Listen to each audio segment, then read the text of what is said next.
What's up, guys? Okay, I've got my 3 series pulse width module box. I haven't touched it in a few weeks, and I figured this would be the perfect opportunity to throw a build in it. One of the best flavor builds I've ever had, and that was actually the first build I put in the pulse width module, or on the box once I installed the pulse width module, was my kilowatt build. I'm sure plenty of you have seen that. Obviously, at the full 1000 watts, it was ridiculously too powerful, but the flavor off of it was incredible. I've had a second to organize the garage a little bit, and got my light set up. It's a little bit out of view, but I've got my table set up. Let me see if I can show you on camera. I've got my vise with a double ball bearing swivels, the drill, and my setup for running the 36 gauge. If you can see, it's run on a large screwdriver with a C-clamp holding it to keep optimal tension on the spool so it doesn't go ballistic. So this is 2 22 gauge nichrome 80 cores and 36 gauge Kanthal A1. It's probably going to be ridiculously loud on the camera.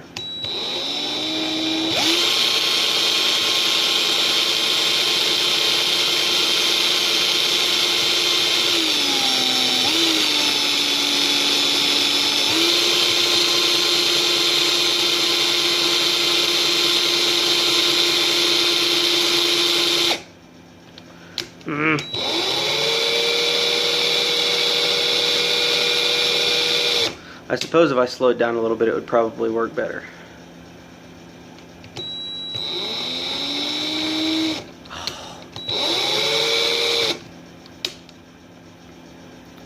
You get the idea.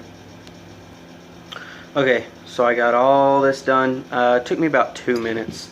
So I just back claptoned, just not even a 1/16 of an inch, just a little bit so that it doesn't unspool itself. We'll trim that off, and then spool my 36 back up. If I can get it in there. Okay. And basically that'll just stay there until it gets in the way. And then we'll trim this off a little long. Yeah, I wasted a little bit, so what?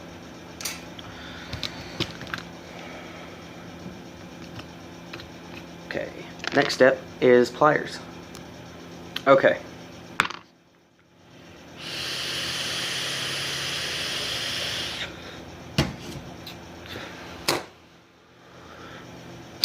You guys may have just seen me cut the wire with scissors. These are Klaus, I don't know if you can see it, Italian shears, whatever you want to call them. I use these at work for cutting 1/8 inch phenolic, fiberglass, wire, whatever. These are ridiculously high quality scissors. So this has got all kinds of little kinks in it, and we're going to straighten it out here. Got my flat toothless pliers and a small pair of stainless steel tweezers. Jeez.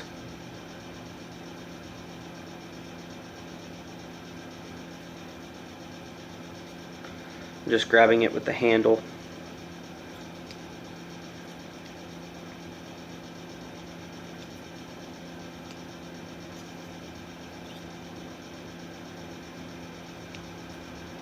Okay, yeah, there wasn't much on this one. If I were feeling a little more spunky, I would get out a one of my nylon blocks and flatten this out with my rawhide mallet, but I haven't been keeping track of that as I cleaned everything up, so I don't know where the hell it is. So get my little kit out of here.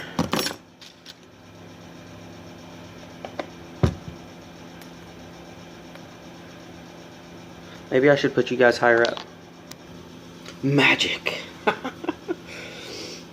No, I'm not editing it. I'm literally just hitting the pause button on the camera.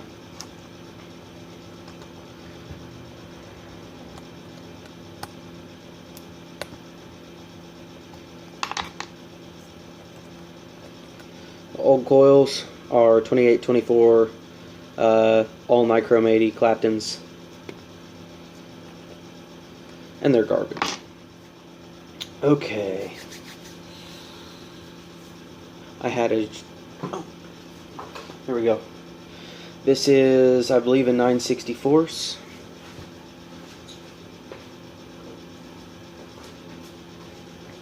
Analog calipers. Lock it. Okay. 0.185. 185 thousandths.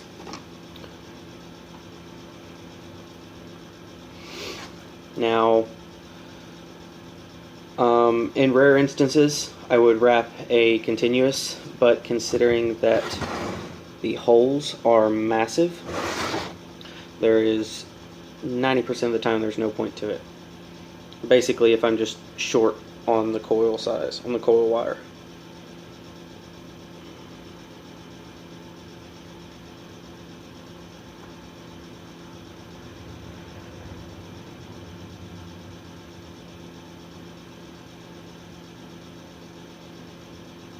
Okay, we're going to straighten this first wrap back out.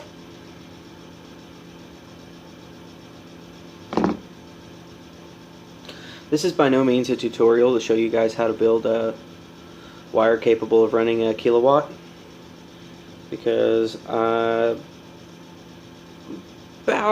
probably 95% certain that most of you don't have a device that can handle that.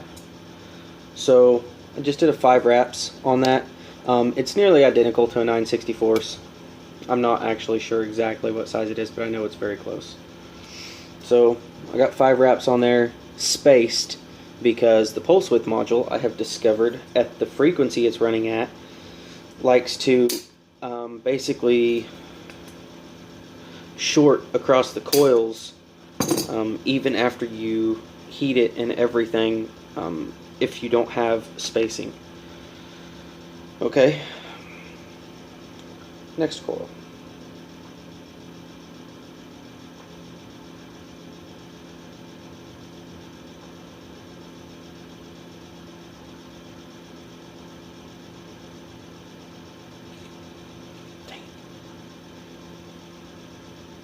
Okay.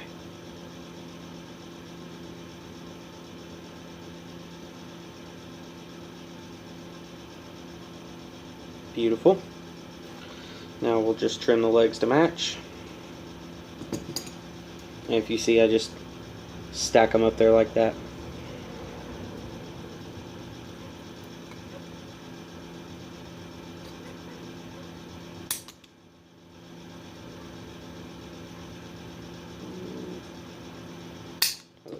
Okay, so there is both coils. They are not the prettiest. The clapton is not the best.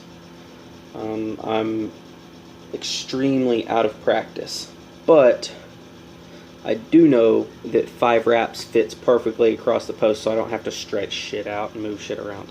I will a little bit, but not by much. Okay.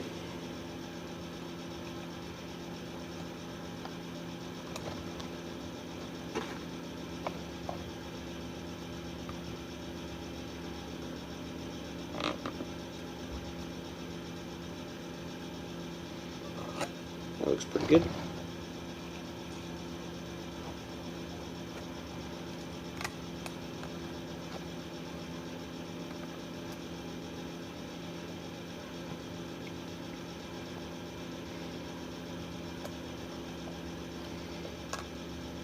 If you'll notice, the entire RDA just moved. That's because it doesn't have a pin to prevent it from spinning. It has a 1/2 inch base that is just basically press fit into the hole. So it has a really bad habit of spinning out of place, and I have to hold it. And if any of you noticed that those leads looked extremely long, Give me just a second, I'll give you a close-up of it and show you just how short for this RDA they really were.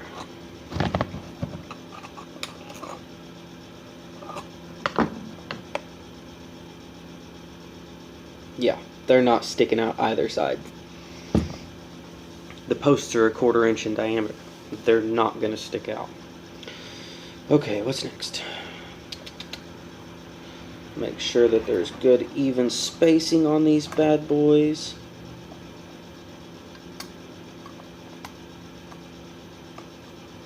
I like that. That one's a little high.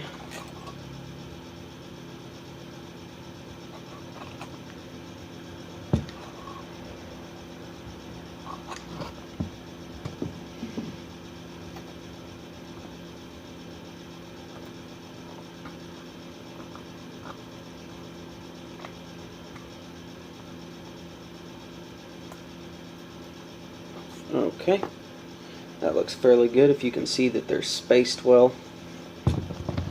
Turn the pulse width module all the way down.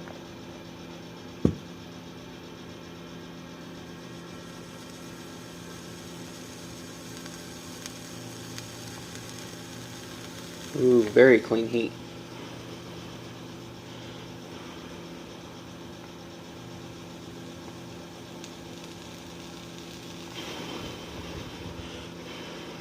Okay. It'd help if I'd wipe the vapor off, or the other fluid off.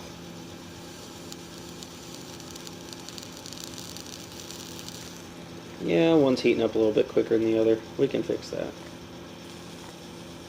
Okay. Just for shits and giggles, it is all the way up. We're going to get the coils good to the touch, good and cool to the touch.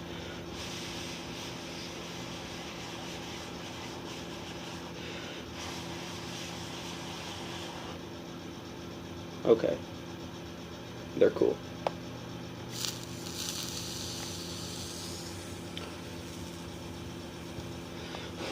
That was at the full 12 volts. She's got a little bit of power to her. Okay, I've already showed you guys how I wick these, so I'm not going to take the time. Kind of running out of time anyways here. So I'm going to pause it, wick it, and I'll be right back. Okay, I got the cotton in. I'm going to juice her up.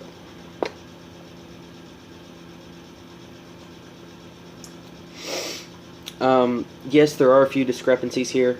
On my kilowatt video, I was using 228 gauge cores, claptoned with, or 222 gauge nichrome cores with 28 gauge Canthal A1. This is actually off of the same spool of 22 gauge nichrome 80.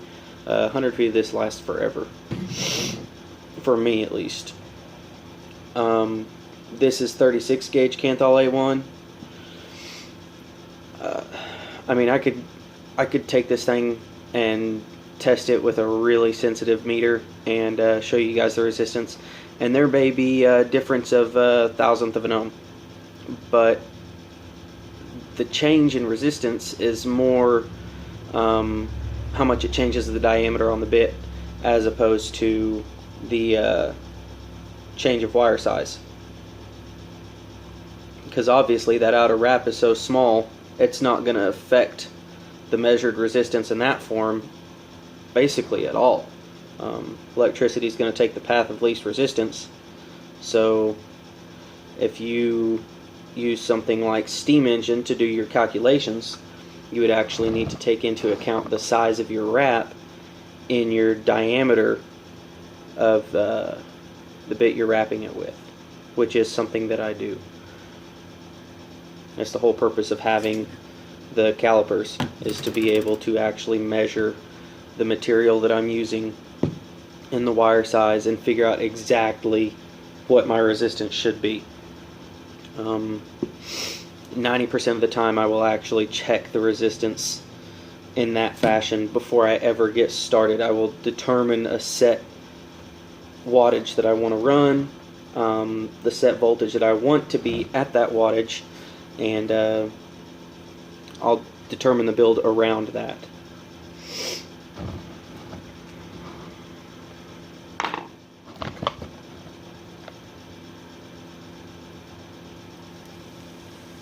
Beautiful.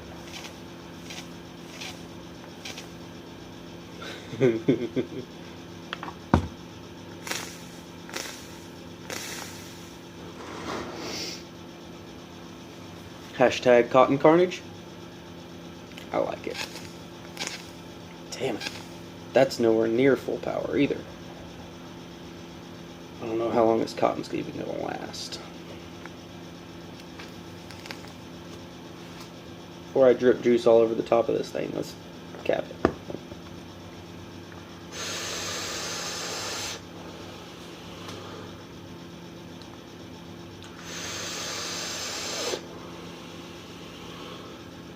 God, that tastes amazing.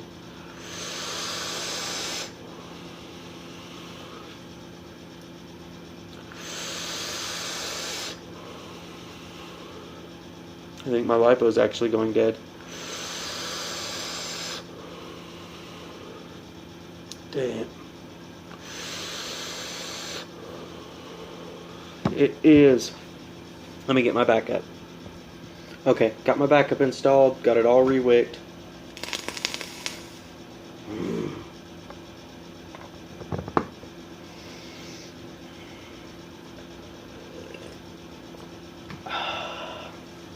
Okay, let's see what it can do.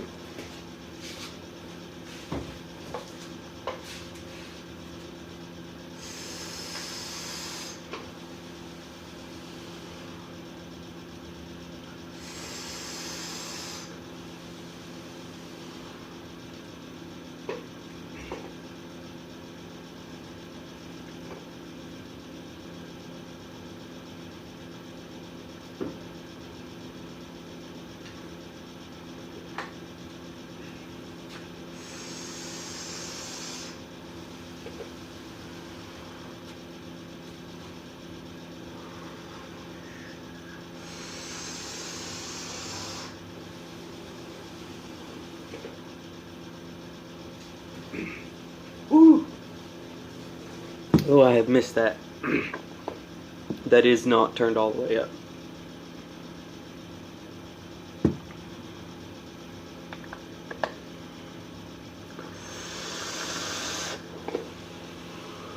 It tastes amazing.